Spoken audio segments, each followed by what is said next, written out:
Welcome to our Death Rituals series, a series dedicated to exploring how cultures around the world honor death, grief, and remembrance. From the vibrant altars of Dia de los Muertos to the quiet precision of traditional embalming, from indigenous mourning ceremonies to the inked memorials of modern tattooists. Each episode uncovers how humans give meaning to loss through ritual, through intimate conversations with those who tend to death, museum curators, artists, cultural leaders, and funeral professionals. We look at how ceremony, creativity, and community transform grief into connection. It's about the universal ways we celebrate, remember, and carry forward the lives of those who came before us. Revealing how we face death says everything about how we choose to live. Our guest today is John Troyer. John is a leading scholar in the field of death studies and a former director of the Center of Death and Society at the University of Bath. Growing up in a family funeral business, his work explores how technology, culture, and policy shape the way societies understand and care for the dead. He writes and speaks widely about the future of cemeteries, the politics of human remains, and how innovation in science and technology are changing our relationship with death.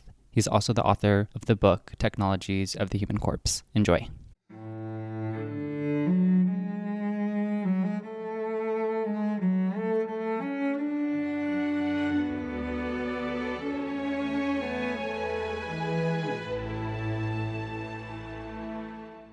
John Troyer, thank you so much for joining me. I always like to start hearing where you grew up and what kind of kid you were. In your case, I think your childhood is tied to your chosen profession and the discussion we're going to have. So I'm particularly interested to hear about it. So I grew up in the United States. I was born in the United States, and I think, which might confuse some listeners because they might see that I'm in the UK, which confuses a lot of people too, who think they're going to interview a Brit and then they don't, and they're disappointed. They're like, "Oh, but the accent sounds so good," and I'm like, "Yes, well, I'm proudly Midwestern." Anyway, so I was born in actually I was born in Minneapolis. Lived in Minneapolis for a long time, but also too. Then when I was a kid, we moved to Ohio, and then from Ohio moved to Wisconsin. And actually, I really would describe myself as being from Wisconsin more than anything, but certainly Midwestern. And lived in the Midwest for the majority of my adult life. But it's actually in a very small town in Wisconsin called Hudson, Wisconsin, if anyone wants to go to it, which is right across the border from Minneapolis and St. Paul. So in many ways, I grew up in the Twin Cities, but I grew up in Wisconsin because I was right on the border, literally across the river. You could see Minnesota. We drive back and forth across. But my parents both, actually, they both played a big role. Well, they played a big role in, of course, who I am. My mom, Jean, was a Christian education director at the Methodist Church, both in Cincinnati, Ohio, but then also in Hudson, Wisconsin. So that was actually part of I've ended up working as an academic, in some ways in religious studies.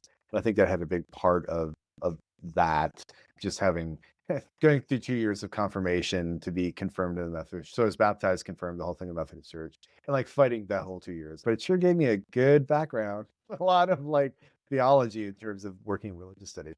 But my dad, Ronald Troyer, was a funeral director for 35 years. And so that I work in death and dying, as an academic to a certain extent, I guess, kind of a practitioner in terms of bereavement stuff. But certainly having grown up in the funeral industry the way I did, my dad was a funeral director when I was born, and he retired a funeral director for 35 years. It had an impact in as much as, death was totally normalized the way I grew up. Like, it just wasn't, we just talked about it all the time. And it was strange to me that people didn't talk about it. And I only found out later, like when I was a teenager, I was like, wait, you guys don't talk about this stuff? Because we talk about it all the time. So that to me was important. I had no grand intentions to to do anything around death and dying with a PhD. That was never my goal. I had never said I'm going to do this. It just ended up happening. And then I ended up happening through a series of circumstances to get a academic post where I am now in the Center for Death and Society at the University of Bath in Southwest England. The Center for Death and Society was relatively new when I was finishing my PhD. Actually, it launched while I was finishing my PhD, and then I came here a couple of years later. And it remains really the world's only, and certainly leading, but still kind of only interdisciplinary study center on death, dying, and the dead body. And I've been very fortunate to have landed here when I did. Well, we're going to hear more about that. How did your father become a funeral director? That's a good question. No one's asked me that before, I don't think. My dad became a funeral director in part because his dad was a funeral director. So my grandfather, and it is, it still is a very family-driven business in a lot of ways.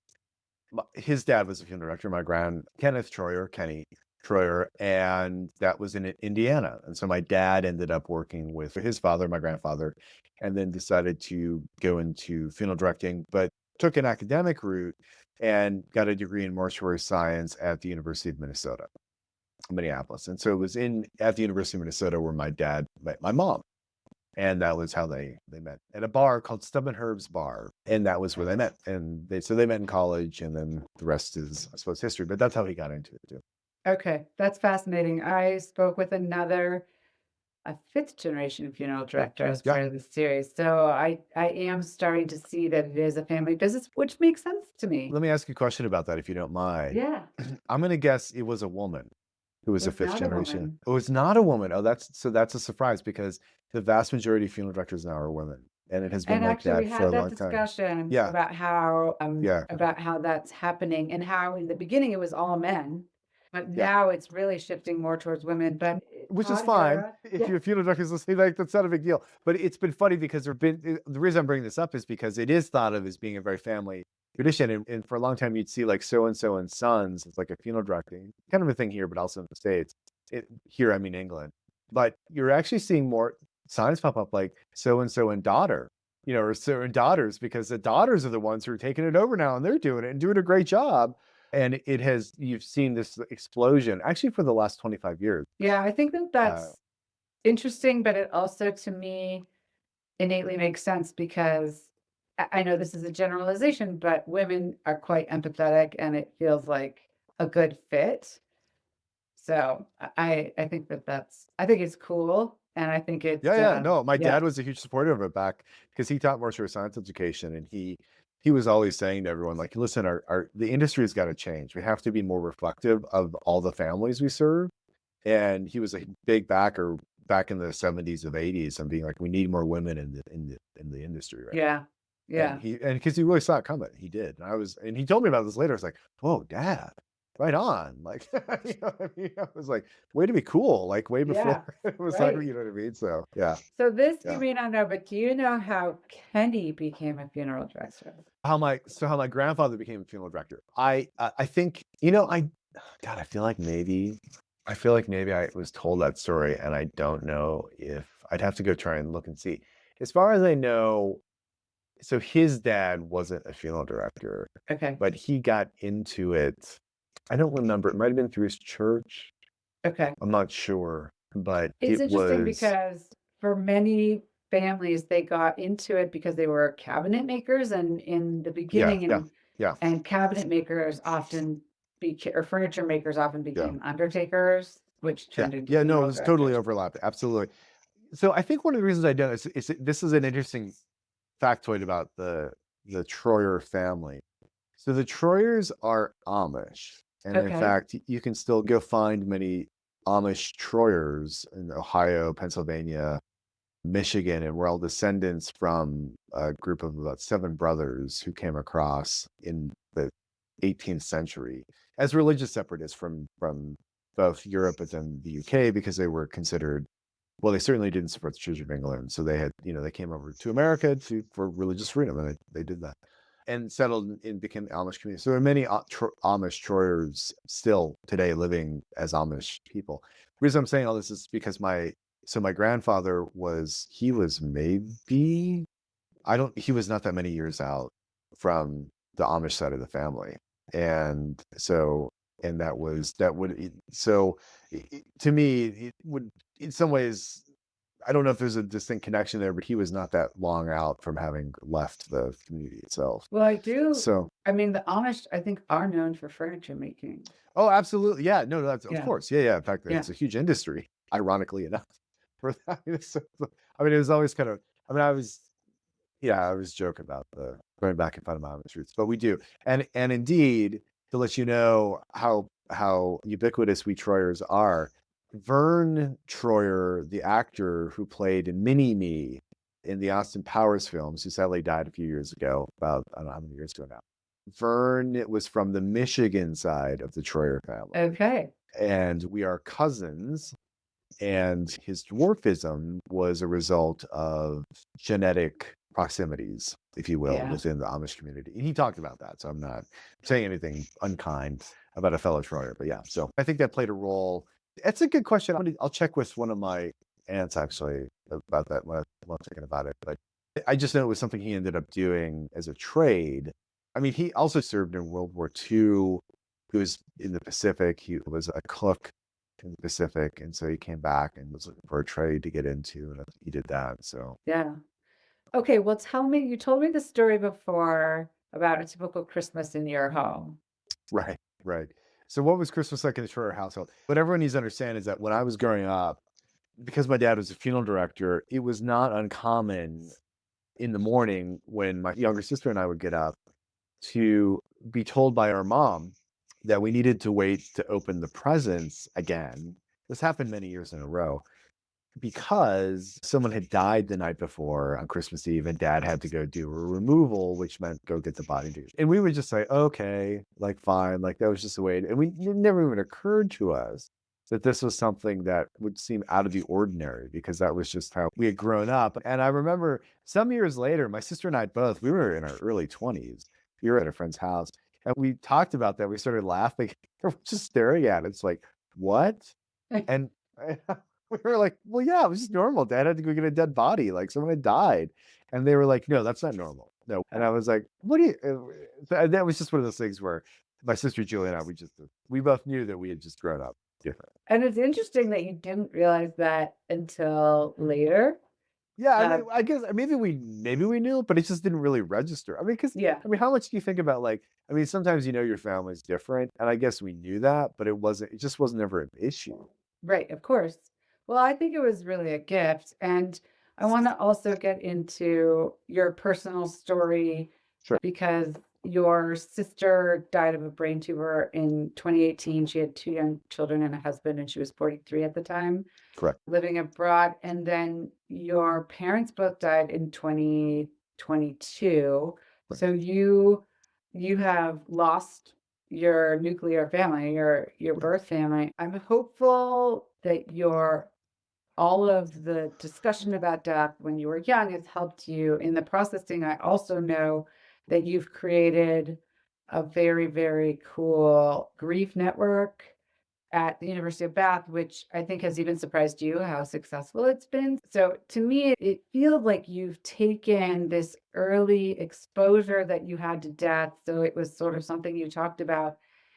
You've taken it into your professional life, and then in your personal life, you've also taken all of this early exposure and used it and morphed it into something very productive and helpful for yourself, but also for other people. Because a lot of people that I'm talking to are professionals in this industry and they still get stuck in their own grief. Yeah, well, so you're right to talk about this sort of the academic and then the personal experience split that I've had. It's not really a split. I mean, I usually think the way I usually talk about this is just to say like I've never not known death. Like I've Yeah. just always known death. I just have, and which is fine. It's not depressing. It's not weird. I mean, a lot of people I know would ask me about like, oh God, what was it like? What was it like to be around funeral homes? Because we never lived in a funeral home or above a funeral home. We always lived in a house away from the funeral home. But I would go to the funeral home and see my dad, and it'd always be like, people, oh God, what was it like being in a funeral home?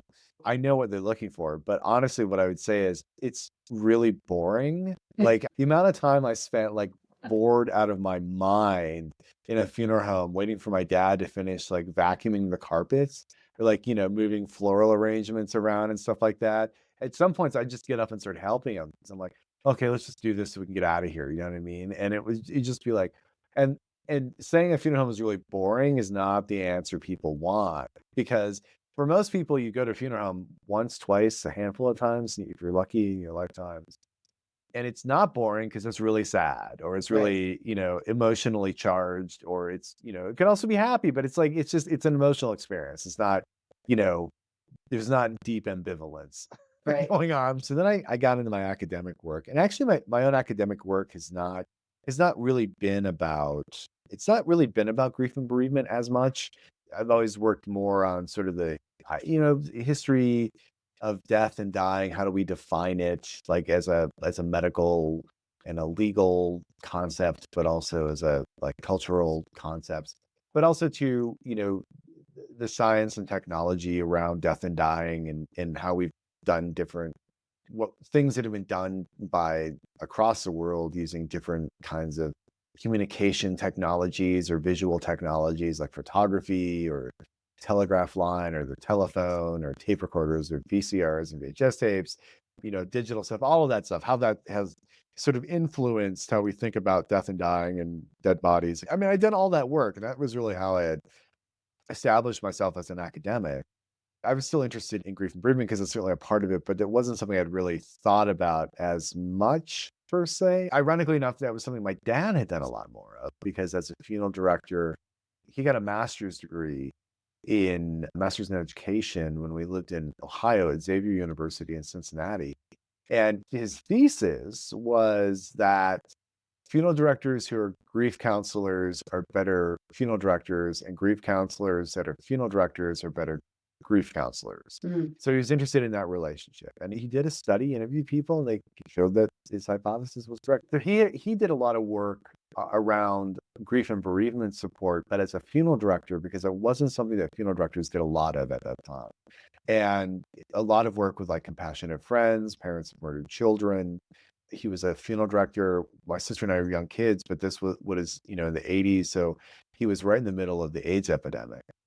He had in many ways, he'd started his career during Vietnam, which weighed heavily on him because he knew, a lot of his peers, if not friends, were coming back, dead. And so he went through the AIDS epidemic, and that was a significant event in the funeral industry, which has kind of been it's not, and I've written about it because I thought it was important that it be recognized for the significant event it was. AIDS was significant, continues to be, but like the impact it had on how we think about death and dying and a whole long list of things. And then in 2018, my sister Julie, or 2017, pardon, my sister Julie is diagnosed with brain cancer out of the blue, has effectively Caesar. She lived in Italy, so I live in England. She had moved to Italy a few years before I moved to England, to which my parents thought it was the best thing ever to happen because they're like, our kids made smart choices. We can go visit them in Europe. You know what I mean? It's great. Much to I think much to the chagrin of their friends back in, small town Wisconsin who are like, man, why did your kids have to go? My kid moved to like Manitowoc, which is, like, which is not, I like Manitowoc, but I'm just saying like it was, they're like, yeah, we'll see you later. We're gonna go drink espresso in Italy. So they loved it. And my sister moved there. She was a school teacher, and she just woke up one night in the middle of the night, couldn't talk, was effectively having a kind of like seizure, and that's how they found the tumor. They didn't know it was there. And that was July or August, one of the two of 2017. But then she died in July of 2018. So she made it a year in Italy with hospice care. And she was 43 and had my niece and nephew. My nephew was 5 and my niece was 2, I think. So my niece doesn't really have memories of of her mom, of my sister, not really. My nephew does, and I go, see them. They're still in Italy living, with their father. And I've written about this too before. I've written other places where Julie and I would joke about, who's going to die first, mom or dad? And we never Right. talked about who's going to die first, one of us, other Right. than my sister who'd be like, you're going to die first because you have a stupid motorcycle. Right. And that stupid motorcycle is going to like you have an accident. I'm gonna be so mad at you. So, and it was too like I mean, it's difficult to even describe it. And my dad, I remember talking to my dad one time. He's just like, it's like the absurdity of this situation is so profound. I don't even know how to explain it. And it was just unbelievably difficult for them to watch their child die. As you would imagine, you hear people talk about all the time.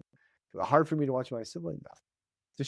So Julie died, and that was, yeah, it was just this profound event all the way around the board. And my parents, were doing okay. And then they had their own health problems, to be sure. But then in 2022, they both died about 6 months apart. My mom had cancer, colon cancer, which eventually just became, well, she'd been in treatment for cancer, but eventually it sort of became stage 4. And my dad and I took care of her. And then my dad had a bad heart, which we knew about.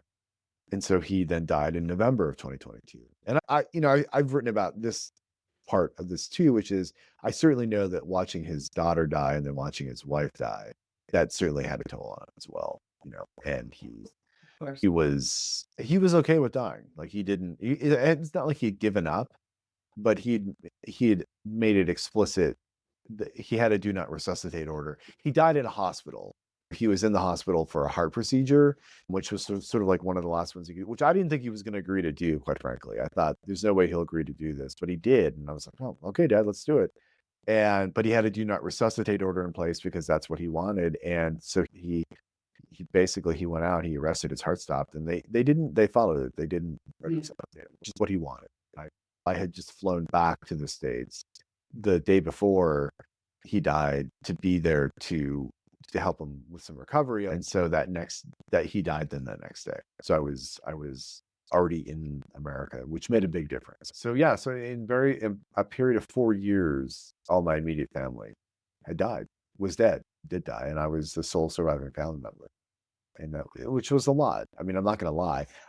Weirdly, there's a weird footnote to all of this, which is I spent both of the lockdowns for COVID, the first one in 2020, but then also in 2021 in America. I got one of the last planes out of England in March. It was actually March 18th of 2020. I remember the day.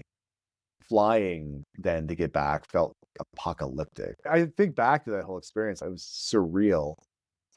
Literally got one of the last planes to make it back, got back, and then was in America for 6 months. And then came back to England and went back in December of 2020 for Christmas. Because I was just thinking about this the other day. I don't remember why, but just remembering all of the paperwork, all of the things you had to do to fly, but especially internationally. And I was just thinking about not in a way that was like complaining about it, but just marveling at how it all got done and we did it all. And I've saved all of it. And yet now, like, it's as if it never happened. Yeah. Which I get too, but like I'm just like, I'm so glad I saved this whole folder of all these things. So I went back, and then in 2021, January, this basically end of December of 2020 to January 2021, the UK in particular went into its own lockdown because things were pretty severe. And so I was in America again, but by then a lot of things had moved online. So it was fun as well. And I didn't get back here till May. So it was a long period of time again. But I look back on that because I spent vast amounts of time with my parents at the very end of their lives. And I look back on that and I think I had such an exact opposite experience where I'm so thankful for it. What a You know what I gift. I mean? mean, Yeah. to you and to them that you felt that. Yeah. I And mean, that you had all talked about death so much that you were okay talking about where are the passwords and those kinds of things. I think a lot of people don't do that. There's a wonderful book, I think it's called The Beginning of the End or something like that. And it's very pragmatic. Like these are all the things you need to yeah. think about and do, including things like password. But a lot of people don't do that. No, they do not. Nope. So years ago, I said to my dad, you really got to help me out. You have to write down all your logins and your passwords. And he knew that as a funeral director. He's like, yeah, you're totally right. And so he started doing it. And he started doing it, and he showed me where the piece of paper was. He wrote these things down. I should mind you, the paper was like folded over, and like it was almost became like abstract art at times, like trying to track down like all like but he did it, and he showed me where it was, because that's the other important part. Right. I've had this conversation where they're like, don't worry about it. I've got all of that on my laptop. And I'm like, great. Does the person who's going to need it have the password for your laptop? And they're like, oh yeah. And I was like, exactly. You know what I mean? So we did all that. But there's a sort of a backstory to this backstory, if it will, which is, so in the end of 2019, November 30th of 2019, my dad had a cardiac arrest in the Minneapolis St. Paul International Airport when he and my mom had just come back from a cruise. So they had been in the Bahamas, like having a great time, and they're going on their way up to the car rental counter, for those who know MSP. On the way to the car rental counter, and he just collapses. They're on the escalator. He just collapses onto my mom. And my dad was a big guy, and like, my mom kind of catches him, and like they get him down, and he had a cardiac arrest. He was gone. Now they were able to resuscitate him, And which is that's a whole other story. This is a whole other story. I got through that, and he gets home just right now. He had just gotten home and was sitting around, and we were all like, how, no one could really explain how he more or less had just recovered. But it was after my dad had had the cardiac arrest, and I flew home, and I was with my mom, and I was like, all right, mom, do you know how to take care of all the bills? And she was like, no. And I'm like, okay, well, I know dad wrote down all the passwords because we talked about this. And she's like, he did? I'm like, yes. So I went and got the paper, and I was able to set up everything because we had all that. And that, even before he was dead, made a huge difference, just in Yeah. that scenario as well. The other thing I think about too, and it took me, I didn't realize this for a long time, but I remember thinking to myself, my God, my parents both watched each other die. They both watched each other die. And that's not usually the way it works. Right. Like one watches the other die, and that's usually it. But I was like, they both watched each other die. Dad first, then mom, and then dad again. And it's something I think about a lot, just sort of the lived experiences I had, but that is just part of that bigger sort of understanding of, I don't know, there is no bigger understanding. It's just something that happened. Like that's what happened with them. So, And you started the Loss and Grief Network at the University of Bath in November of 2023.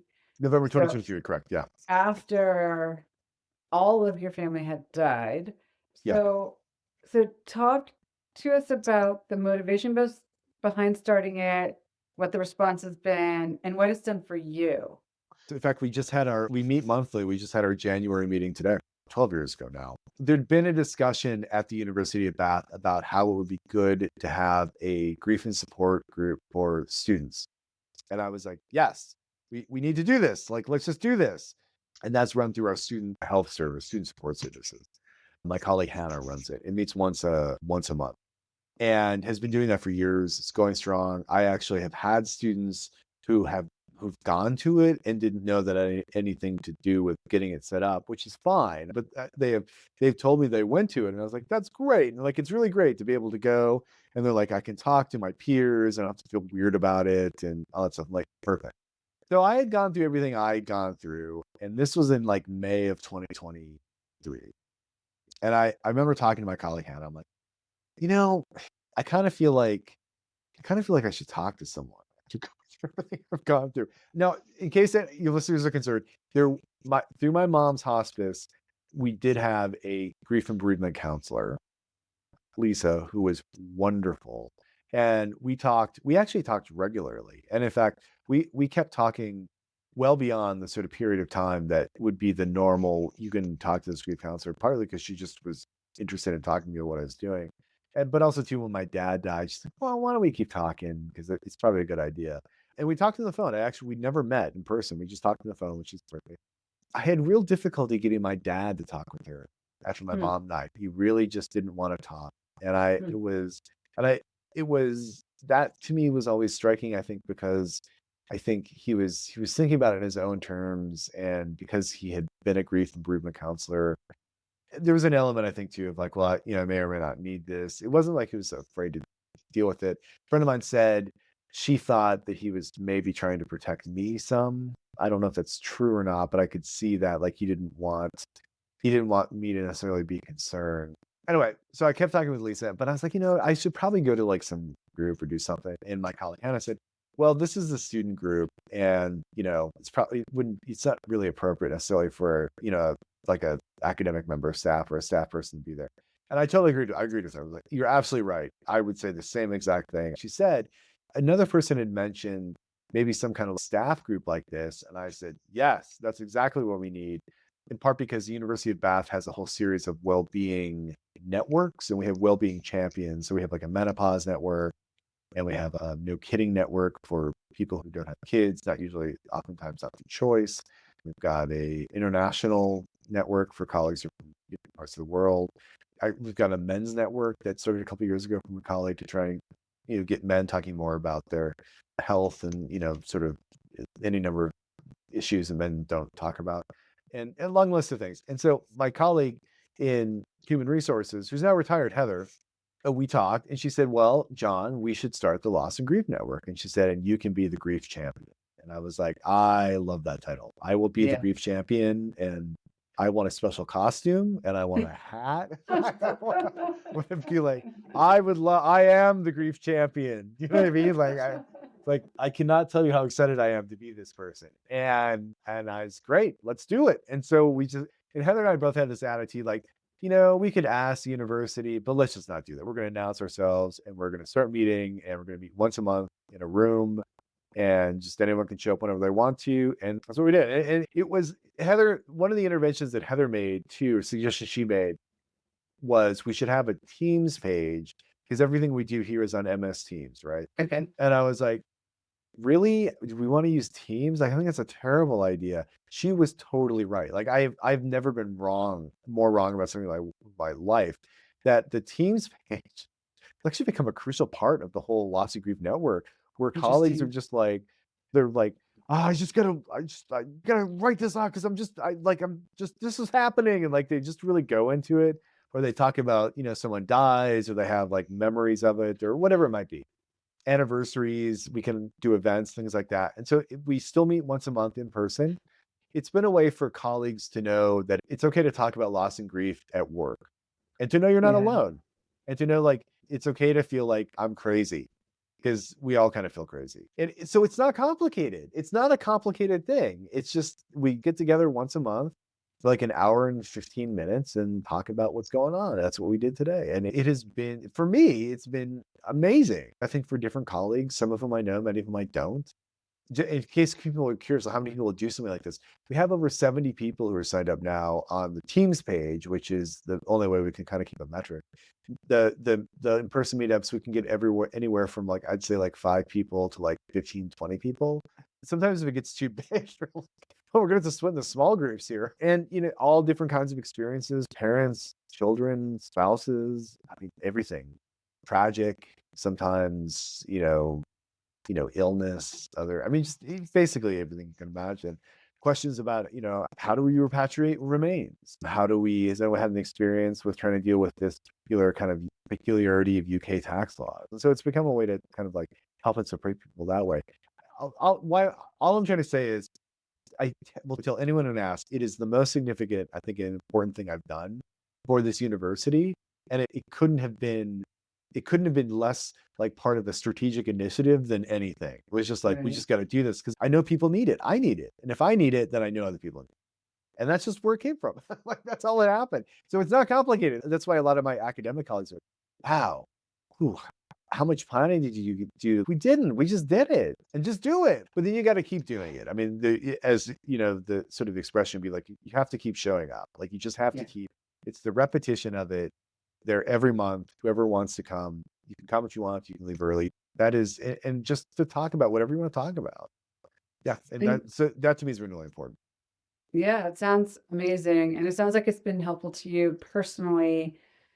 Do you feel like you needed this time between when your sister died in 2018 and then your parents died to be ready to do this? Because I've talked to some people who they need time before they can sort of, I don't know how I want to say this, like be with their grief and process it, because grief is not something that ever goes away.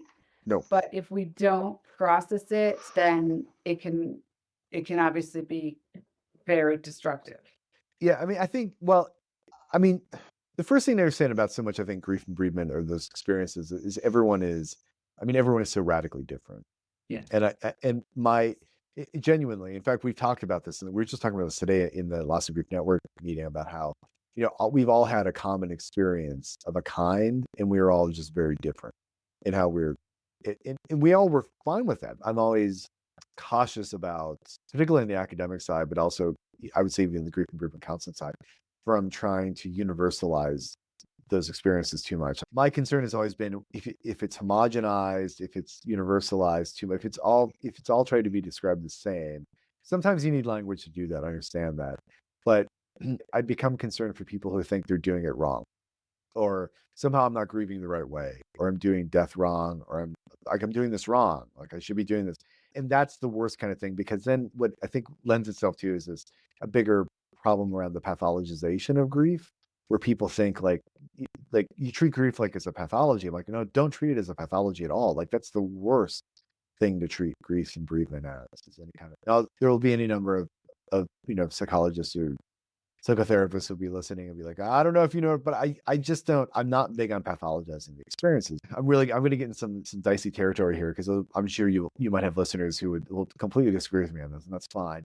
But it is possible to have like a grief disorder, and this was something that was brought forward by the APA for the DSM in one of the most recent iterations, that it's possible based on a diagnosis that someone can have something called a prolonged grief disorder based on a certain number of days of what's going on.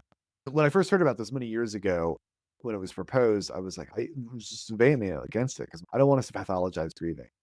That said, I then read further and understood why it was done. In order for people to be able to receive paid for counseling through health insurance, they had to have a medical problem. So if you wanted grief counseling that was going to be paid for through your health insurance company, you needed a doctor's note that said you had a medical problem. And that was where that kind of came from. And I understand the utility of it, but I'm saying all this because I'm concerned that people I've become concerned that many people feel somehow or other they're not like living their best grieving lives or something like that. I just don't think that's the case. Like there are ups and there are downs and everyone's going to be different. And I think that's been one of the things that I certainly hope, and I think it has come through in a lot of the meetings we've done here with, my colleagues. We're all different. We're all from different parts of the university, different backgrounds, different, we work in different areas. Like we couldn't be a more diverse group that way. But we all just understand, like we're all just doing this differently. You know what I mean? And and that's okay, and that's good to do. But that it's also important to know that you can have people to talk to when you need it. And that I think for a lot of people is a crucial part. So like, I don't know who to talk to. And I may not even want to go see a counselor, which I think is good. I'm all for people, getting counseling and support, however they want to do that, whatever it is. I would never say it's a bad idea. I think for many cases, it'll save your life. I think certainly starting the Lost in Grief Network saved my life in a lot of ways, or made my life more livable. So I agree, number one, that it's important, and that's partially why I do an annual series on death and dying, that there's no right way. And hearing different ways, I think, is helpful to people to say, like, Yeah. oh, this worked for this person, something else worked for another person. I just talked to somebody who did like a psychedelic healing that was Right. Yeah. really Yeah. profound for them, Yeah. and 3 years after their husband died. So Yeah. I think there's not one right path. It's finding what's right for you and sort of to keep searching if you haven't found it. Yeah. And and I think the other sort of touch point of my brand and my podcast is like human connection. Like we need each other, and we are better when we connect with each other, and Yeah. we can learn from each other, support each other, and there's so much power in that. And you've Yeah. done that. You're doing Yeah. both of those things in this grief network. So, and I think it's pretty amazing to hear you say somebody who has so much background and facility talking about death to have gone through these 3 deaths and say that this network is what saved your life or made it more beautiful or livable or however you want Yeah. to Yeah. describe No, it. I think about this a lot. We were just talking about a version of this with another colleague in the meeting today about how we think about the fact that we've accomplished things and we've done things and things have happened as a result of like someone we love dying. What this colleague was saying was he was now spending more time with his dad after his mom died. And he thought a lot about how did it have to take my mom's death to get me to spend more time with my dad? Right. And I think about that a lot in a different way, but similar, which was, was it necessary for my sister and then my mom and my dad to die to get me to do these things that I could have done before and have absolutely made me a better person, quote unquote. And and the answer I would give is, well, yeah, it did, but did it have to be that way? And I don't know because this is the reality I live in. But I think about that a lot, right? Yeah.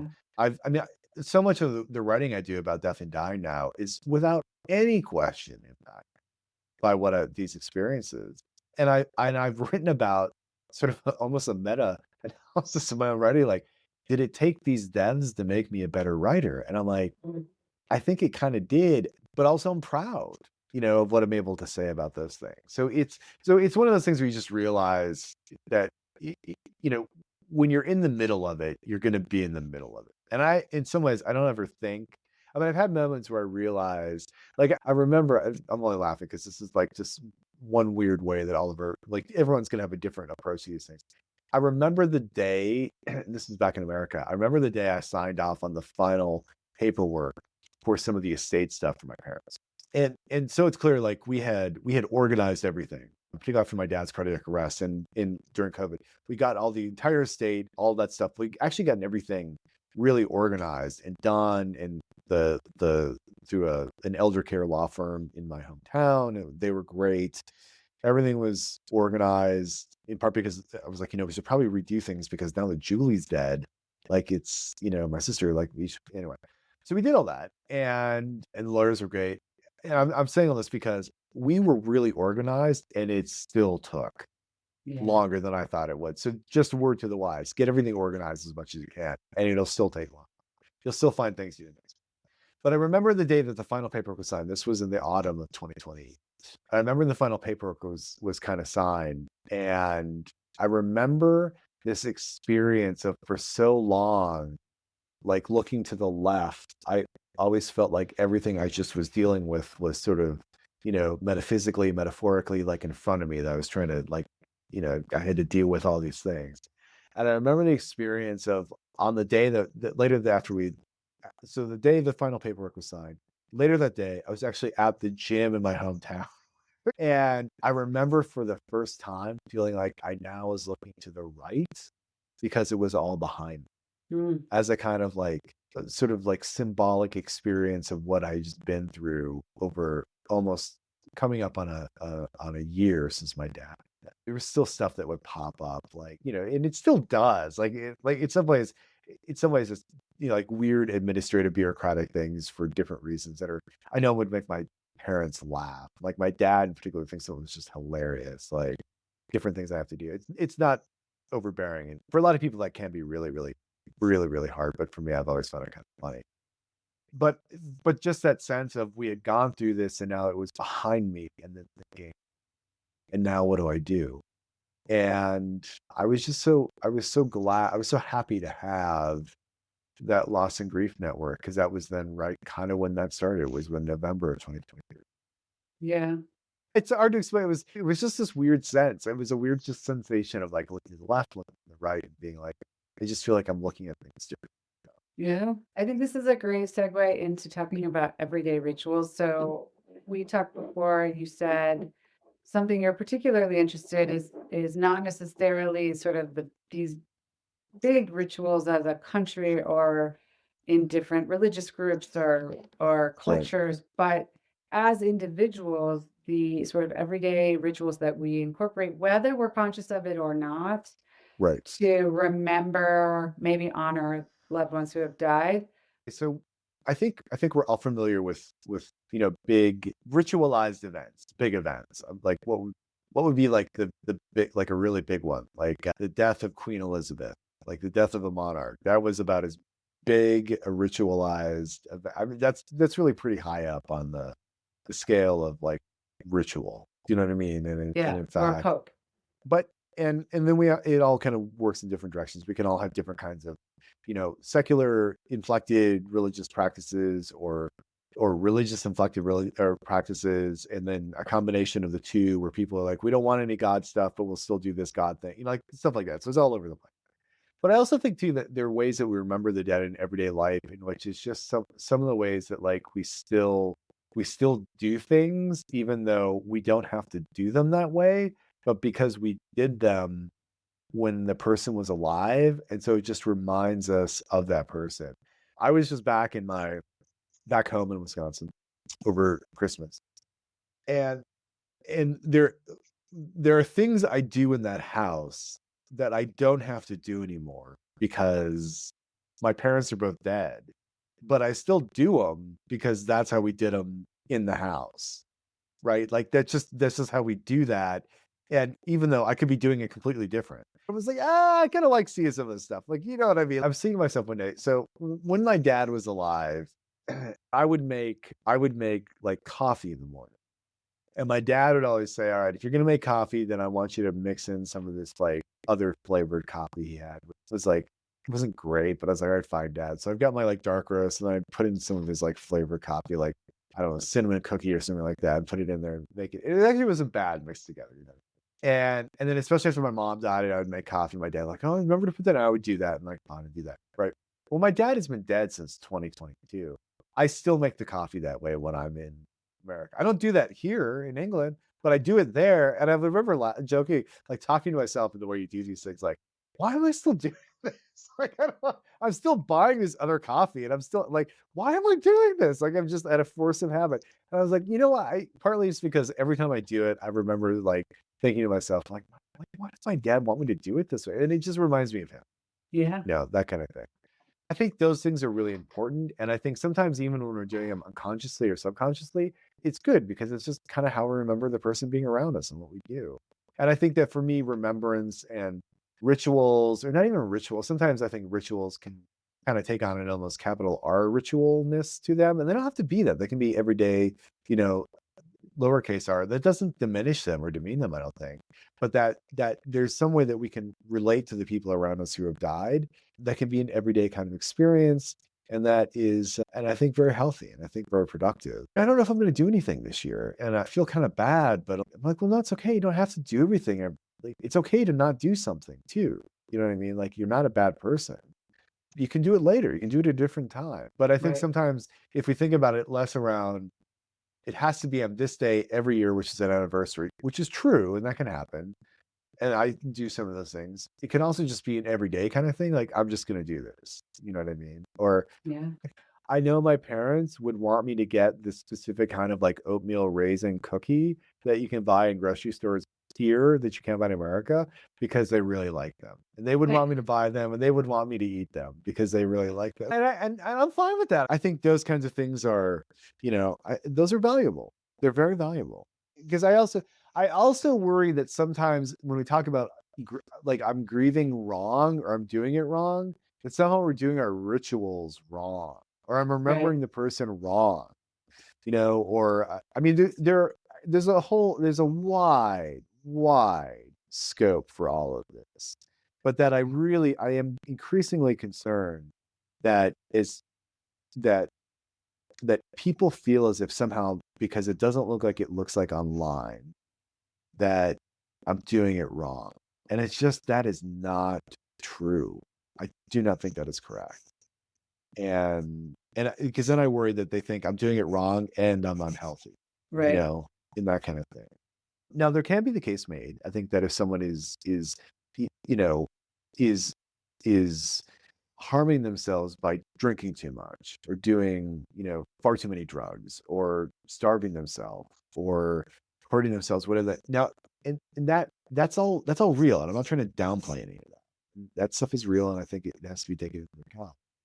But I think that those are different kinds of issues that could be related. Those different kinds of issues from people just being like, there's just must be something wrong with me because I want to do this. There's nothing wrong with you. It's just how you're trying to remember the person. That kind of thing. Yeah. Yeah. But then it comes down to a very individualized thing. You know what I mean? Like a very individualized experience for those things. And there are some rituals that maybe made sense or maybe didn't make sense. Like women had to wear black for like a Sure. year, but men didn't have to, Sure. or an armband or something. Right. It's like, Right. what? Or even giving flowers, which we didn't do, and then we did with gusto. And I mean, there are all kinds of super interesting rituals. And then people would judge, like, well, did you send flowers? Did Right. you, right? And that's not healthy either. So I actually think this individualized grief and bereavement is the right way, is the Yeah. road, Yeah. but you have to have a bit of confidence, that I related to that. I had a colleague who talked about his colleague's brother died. I believe it was a sibling. And the thing that this colleague said was, I've never cried, and I worry that there's something wrong with me that I've never cried. And this was some years ago, and I don't. It's not like I'm afraid to cry because I do cry. I've just never cried about it. I remember talking to this colleague and being like, it's that's okay. Like not everybody's gonna cry. Do you know what I mean? Like that doesn't mean you're a bad person, you're not showing it. I mean, in the same way that I know I from the personal experience, I tend to find the sort of the levity and the humor and the absurdity and in sort of the way that a lot of it is just completely bizarre and in many cases end up laughing a lot. I remember and I know that for some people, the idea of laughing around death is just utterly incomprehensible, right? Because that to me, there can be no comedy to any of that. I disagree, and I'm aware of that, but also too, that's just how I do this. You know what I mean? I'm not joking to be a joker per se, but I am joking because I think there is just a certain absurdity to all of it. And that if you're not laughing, you're just going to lose your mind, Yeah, even more right. for me. And that's not true for a lot of people. So I think there are a lot of people, that's why I'm saying I'm always concerned that people think like I'm doing my emotions wrong. Like I'm crying. I'm not crying. I'm crying too much. I'm too sad. I'm not sad enough. I'm I'm depressed. I'm not depressed enough. I should be more depressed. Why aren't I depressed? Like what's wrong with me? Am I like a sociopath or something like that? Like I'm hungry. I'm not hungry. I'm really stressed out. I'm not stressed out. Boy, we just were talking today about how like the way that just sort of the experiences of grief and bereavement will just sneak up on you. The term that gets used is a grief attack, where suddenly you've got like a grief attack where you don't see it coming, and all of a sudden you're like, oh my, like where did this all come from? And you're in like a fight or flight response, and it's just you don't know what's going on, and just the physiological toll that can take Yeah. in terms of all kinds of means. And we've had long conversations in the Lost Group Network about like just the physiological, you know, I mean, very real physiological. These are not, Yeah. psychosomatic problems that people have from the stresses of all this. And just being clear, like that's totally normal. Like it is completely normal, and the illnesses and things that can come from it. I know that from experience. I'm just being convinced that for about a better part of a year that I was going to die any day because I had undiagnosed like cancer and heart disease at the same time as they're like that. So if I understand this, how do I start to understand it in my everyday life, and how does it, what role does it play if I just know this Yeah. is who I am, Yeah. that kind of thing, Yeah. you know? I mean, I've talked to people who had physical symptoms like their jaw was really tight or they had Yeah. pain in their arms and then it eventually went away. So, and then I've also talked to people who struggle with like, am I if I have a good day, does that mean that I didn't love them? Or does it Yeah. mean right? Sure. So there's this guilt. There's Yeah. this guilt Yeah. too. And again, I think having this network of people that you can talk to about all of these things in like a safe place where you don't feel judged for Yeah. saying them is extremely helpful. Yeah, no, Yeah. and it was so it's clear because if you are experiencing any kind of medical distress, Yeah. Go by through all that. means, by all means, go get that checked out. Like Yeah. I'm not downplaying any of that. Go get stuff checked out. If you're over 50, get that colonoscopy scheduled. So if you've got a family history, you got to do these things. Just got to do them. But then just be aware that sometimes, like I've been very upfront about just sort of the raging hypochondria I went through for a while. You know what I mean? Yeah. And that was just the way it was. Like it Yeah. wasn't, there was no way. Yeah, there was just the way it was. And I think that was, and I still have my moments up and down, like, but it's not, but I know that. So it's not, Good. what do I mean by hypochondria? I mean, like convinced I'm having a stroke when clearly I was not having a stroke. Yeah. Yeah. I wasn't in an emergency room or anything like that. It wasn't like that, but I was like talking to a friend of mine who runs a medical lab. And I'm like, I think I'm having a stroke. So, Yeah. No, um, I mean, we all process trauma in different ways, and there's not a right or wrong. And I love the idea of your network, Loss and Grief Network, and I think more people should do it. Let's talk a little bit about some of the research that you've done. okay. So, I don't know, do you want to pick a favorite research project you've done to tell us about? A lot of my research has been kind of around the history and uses of the dead body, more in both in funeral settings, but also anatomical settings. And I've always been really interested in the presence of the dead body, cadavers, the corpse in different ways that we don't necessarily realize. Because we obviously recognize the dead body, particularly from funerals or things like that. But also, too, one of the reasons we've been able to develop so many successful, for example, organ donation programs is through cadaveric donation. And we don't necessarily think about dead bodies that way, but it's true. I think that's important.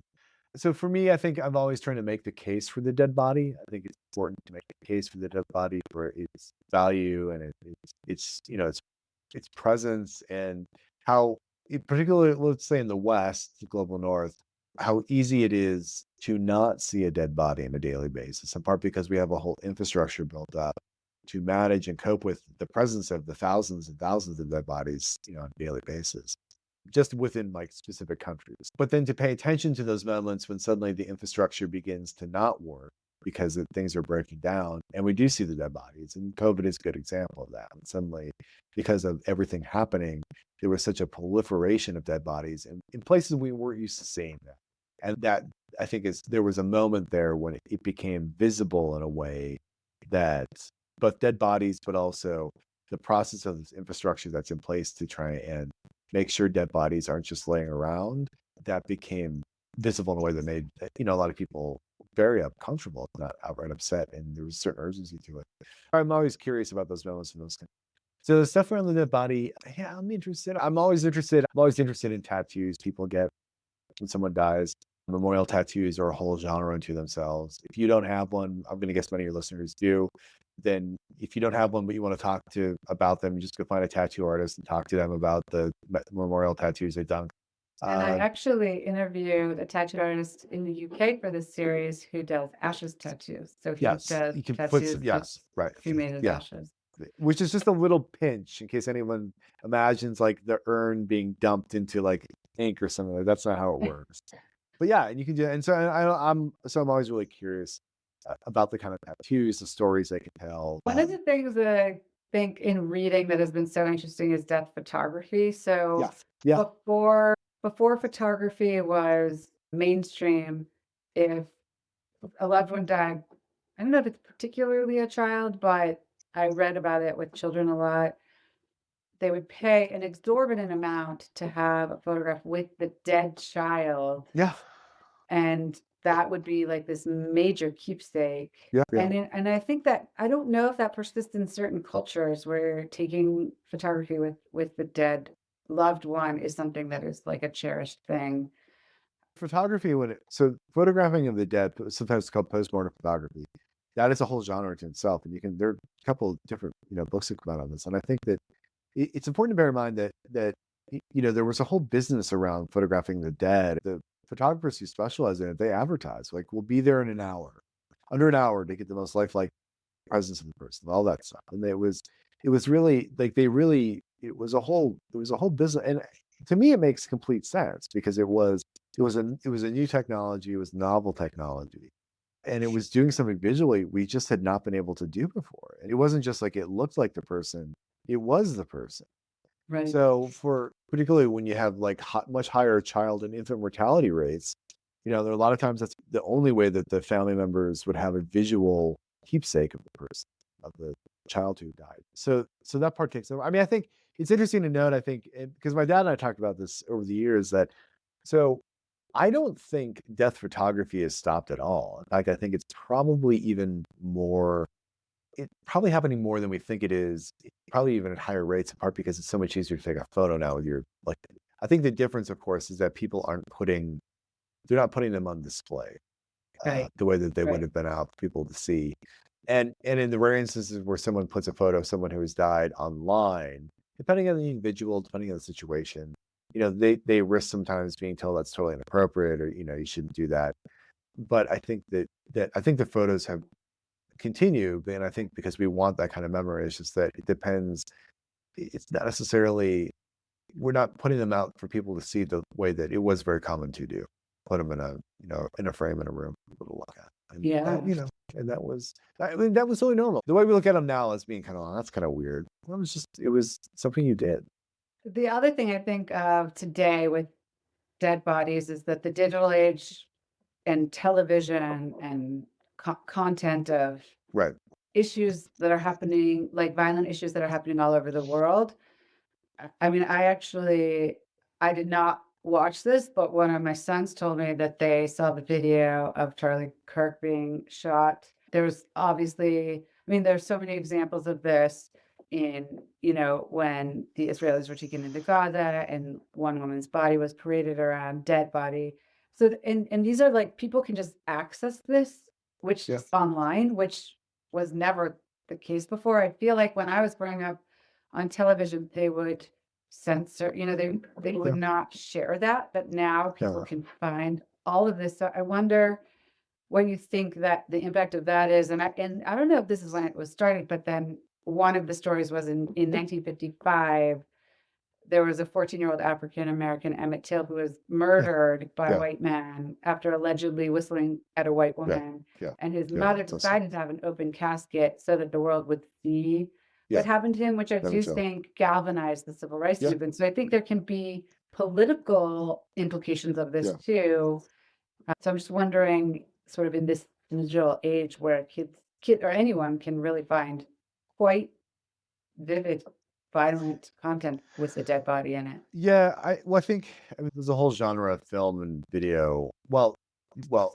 Genre and film around accident victims or murder victims, and that. I mean, there's a whole world around crime scene photography. I mean, but also war photography, atrocity photography. Certainly in the 20th century, post World War II in particular, but even during World War II, and that's a whole genre of you know filmmaking, but also photography that has been around. I think the one thing that has changed has been that it's so much easier and faster in particular to access so much of the material, particularly through digital online networks. There's a follow-on question I think is like, should we be surprised at all that it's showing up there? I don't think we should, quite frankly. It doesn't make it right or wrong, but I'm saying I don't I wouldn't I'm not surprised because that's like kind of visual content that people will look at and want other people to see for whatever reason.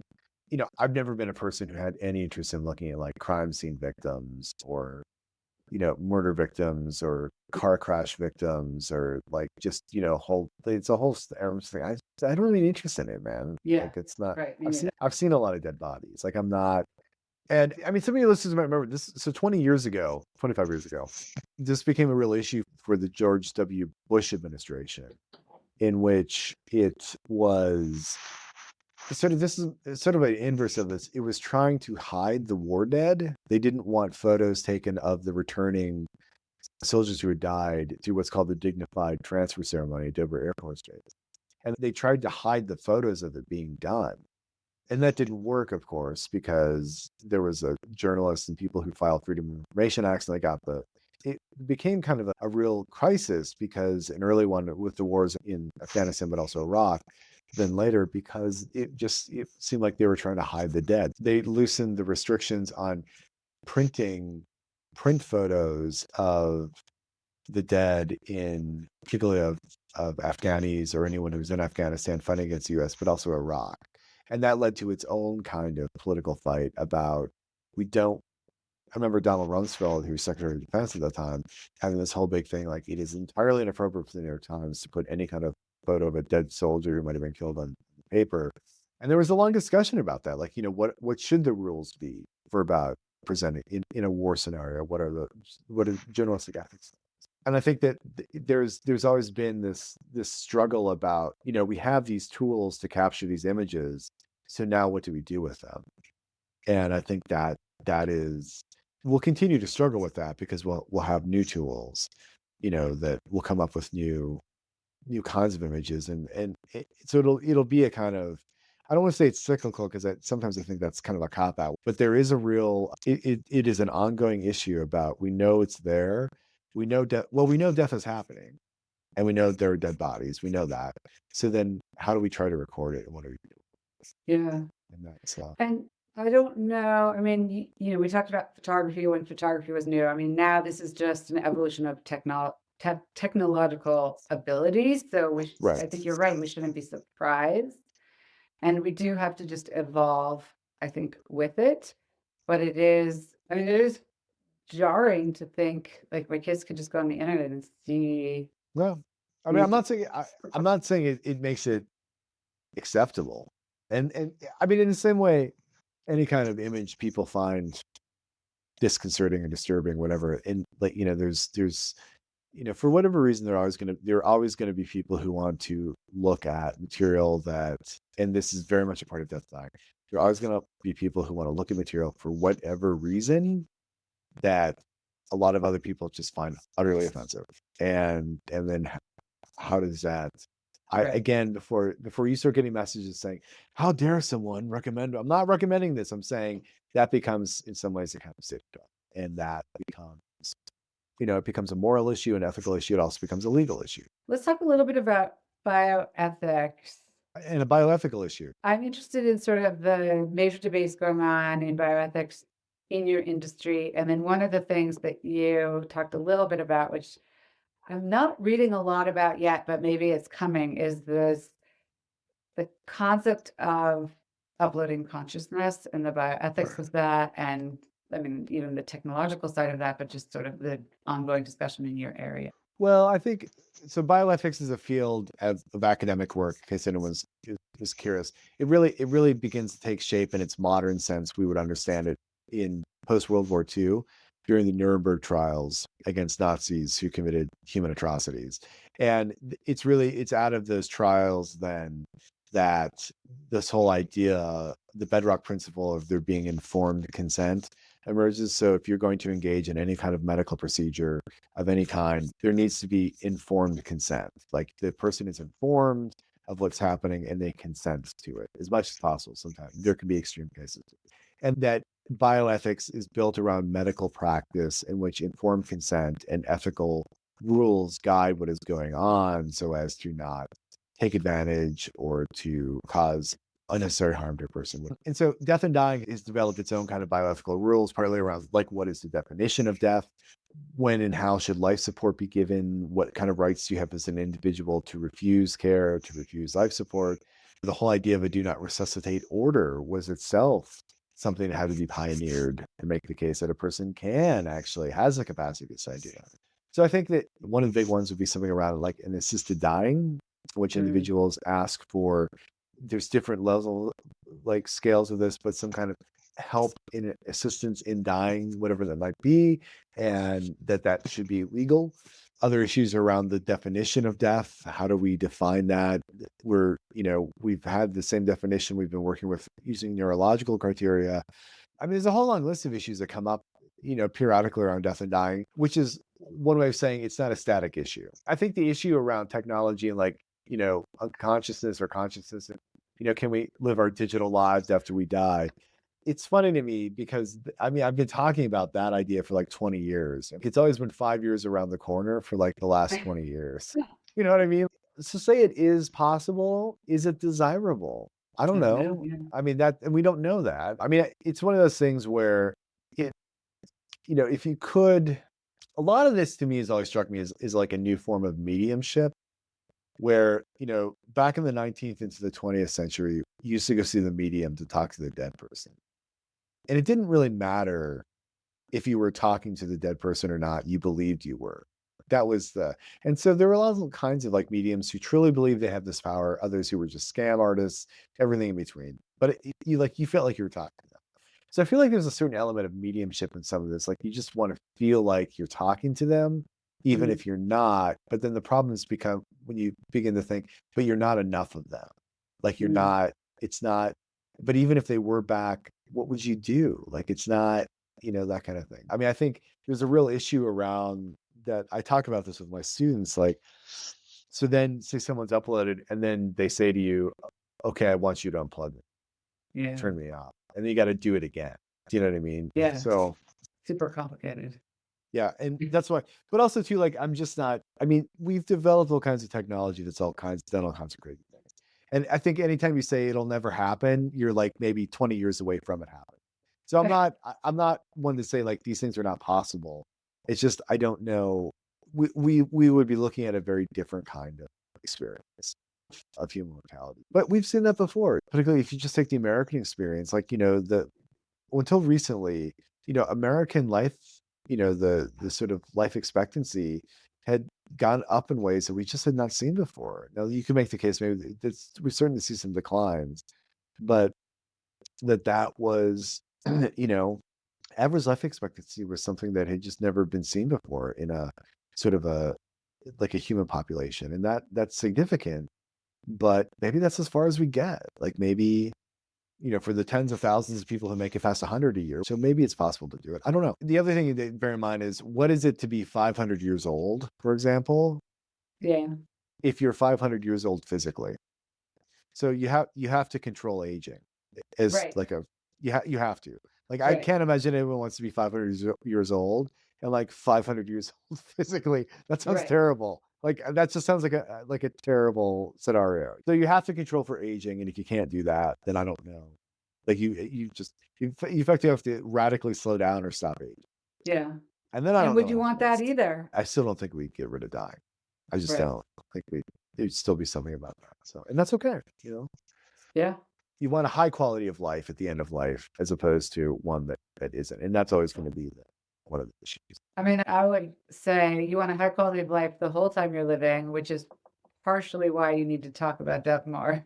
Because I think a lot of people are, justifiably so, I think a lot of people are concerned about end of life issues as being around what kind of quality of life do I have at the end of life. And that's real and that's true. And I think that's a very honest thing to talk about. But that's different than saying, I just want to live forever. And it's Right. not, in case your listeners are curious, there's a real gender split on this one, in which it's a very heavily populated, very male, very like dude audience. It's all about living forever. And this is just not something women have. It's a good idea, which is not me. I'm not trying to essentialize gender in any way here, but I'm saying this is a distinct and noticeable split on It's those super things. interesting. And it's been like that for a while. Like, you see this, for example, in polling around like cryogenics, right? Men think cryogenics is a great idea, and the women are like, "What are you talking about?" Like, like it says now. Before you have any female listeners who are like, "I want to be a cryogenic," that's great, do that. But what I'm saying is, there is a split there that has been noticed time and time again. Yeah, Interesting. Is there a research project that you would like to do in the future? research project in the future. Like if money were no object, time were no object. Yeah. Well, I've always been interested in so one of the issues around space travel has been what to do with someone who dies in space. So say it's a long durational trip to Mars. What happens if you have a astronaut or someone who's part of the project or team who dies? And then what do you do with their body? And because the US policy would be, for NASA, we would bring the remains back. That may not always be feasible because of weight and things like that. And also too, you can make the case it makes more sense to just shoot the body into space, because then that's like burial at sea. So this has been a topic that's been looked at over the years about, so what would be appropriate for thinking about death and dying in space. I would love to do that. Like, I would be really curious about, or even like, so do we create a cemetery on Mars? That kind of thing, or on the moon or something like that. And so that's one of the things I've always been intrigued by. Okay. That sounds fascinating. Can you tell us a little bit about your book, Technologies of the Human Corpse? Yeah. Well, that was, we've talked a lot about it. Technology of the Human Corpse. It was a book I wrote very much about like 19th century technology, but also Okay. thinking in the 20th, but a lot around photography, involving any number of issues. But then it's a book that sort of ends by looking at different kinds of politics around death, dying, and the body, and how we understand those things. And yeah, And where can people get that? all the places you get books, you can find Okay. that. Like, Okay. it's widely. In fact, in fact, for any Mandarin Chinese speakers, it was just published in China at the end of December, so it's out in China now. So if you're looking for a challenging read in Chinese, then you can read my book in Chinese. If you Okay. are. It got published in Japan too. So if you want to read it in Japanese, you can do it. I was like, that's it's so cool. I have no idea what it says, but it looks really cool. You know what I mean? My name's on it, so I know it's my book. But to me, that was like, wow.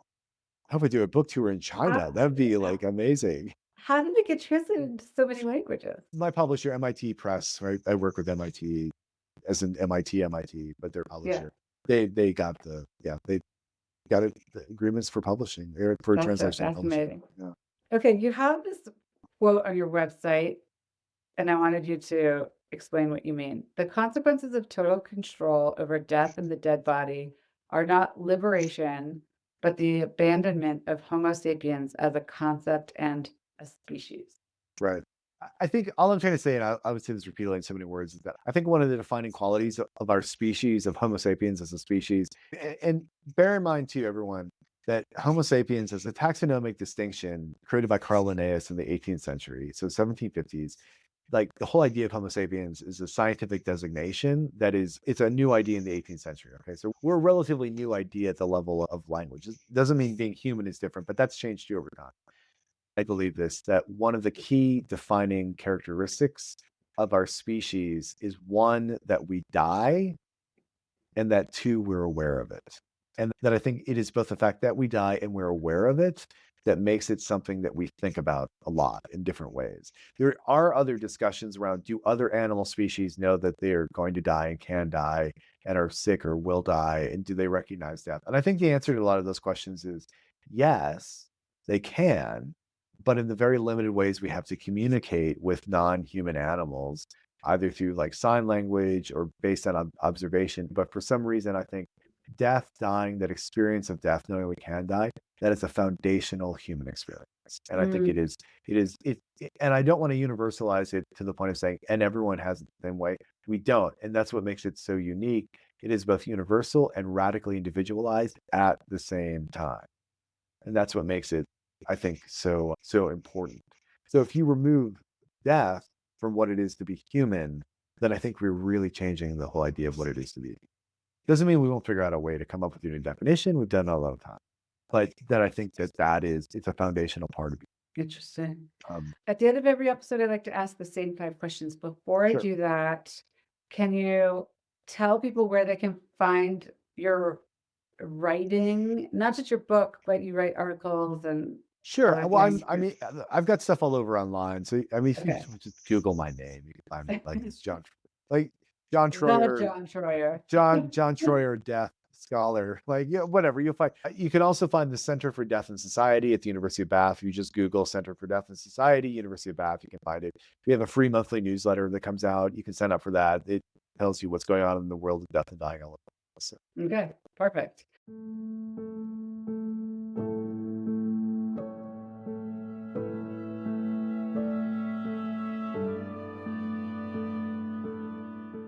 As we explore in my brand, Amatand, which is French for to take care of your soul, objects can hold a lot of meaning for us. They can take us to the past, enable us to be more present, and sometimes even take us into the future, although nobody has given me a future object. Can you yeah. share an object, whether it's something you still have or not, that holds a lot of meaning for you, and tell us why?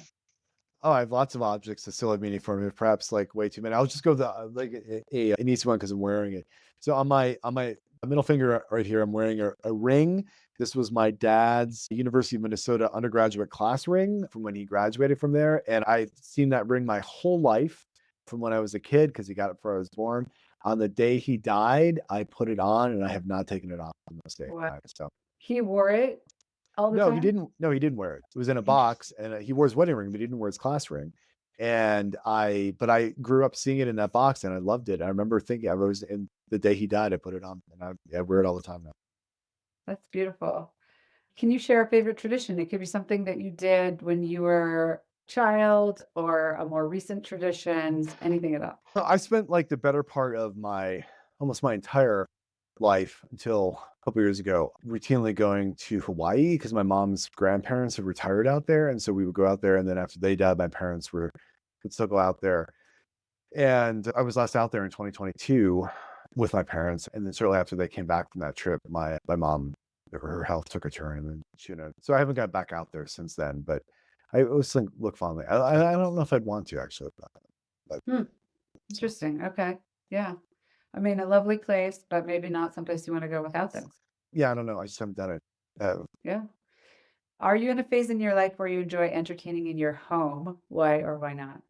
No, I don't. I never entertain. Like I'm not like I Have you just never don't. liked I have a deep ambivalence about it. I just don't it's really just not your thing? care. Yeah, Yeah. it's just not my thing. Yeah. But you obviously, and the reason I like to ask this question is that I am trying to encourage people to just gather more, like be together more. You're doing it in different ways, like through the Yes, grief I agree. Yeah. network and Yeah. right. So you like to be with people, just not in your home. Correct. Yes. Yes. I don't mind people come over, but I'm like, And I gotta clean. Rather I, go out. I, yes, absolutely. Let's definitely go out. I'll meet you somewhere. Do you have one or two top resources? They do not have to be about death or bereavement. A lot of times people just give us like a couple of their favorite books because our listeners love to read. Yeah. So love to get like just people's favorites. So the one, like the death and dying book that I think everyone should read is The Craft of Dying by Lynn Laughlin. So The Craft of Dying, The Modern Face of Death. And Lynn, Lyn, Laughlin, Lofland, Lynn Laughlin published The Craft of Dying in 1978. And it's part of a whole genre of death books around death and dying that came out in the 1970s that have kind of been forgotten about. Lynn's book in particular was forgotten about, but I think it's a profoundly important book. It's not a very long book, but I think it's a very important book, and it was reissued by MIT Press. There's an introduction by me in it, full disclosure, but by MIT Press in 2019. You can find it in libraries too. It is a great book. Lynn talks about any number of issues back in the 70s that we're still talking about today. And I think it's important to read it just to realize that these were things we were talking about back then in their own way. So I think it's a really important book that way. Okay. Yeah, to me, that's actually, if anyone ever asks for a book to read, I say that's a great book to read. Okay. Okay. I'm going to get it. Last question. What do you do for yourself? Do you have a practice, a focus, a habit, or daily routine that contributes to your success or your well-being? What do I do for myself? That's a good question. So this is going to be kind of, I don't think I've ever talked about this. So one thing I always make a point of doing every day, because I just feel like I've done something with my day, which is sad because it isn't anything I've done with my day. But I always try to make sure that my email inbox is like empty as possible. So I will always make sure to I won't just let stuff sit there. I'll delete or I'll respond, but I'll get it done so it's gone and out of my eyesight. Do you know what I mean? I And actually think that's brilliant. My husband does that. And every time he even looks at my phone and like the number of texts that I have that I haven't opened or deleted, he's like, how do you live with yourself? I'm not like completely obsessed with that kind of stuff, but it's just like one of those things where I just want it as clean and cleared out as possible. Because Well, it to probably avoid brings digital you clutter. some serenity. I'm sure it does. Well, or it just makes me less digitally anxious. You know what I mean? I was talking to a friend of mine about this. So every time I go back in the States, usually I go back home, I'm like 6 hours behind the UK. I have to always adjust to the fact that everyone here is 6 hours ahead of me, which is fine. It's just the way time zones work.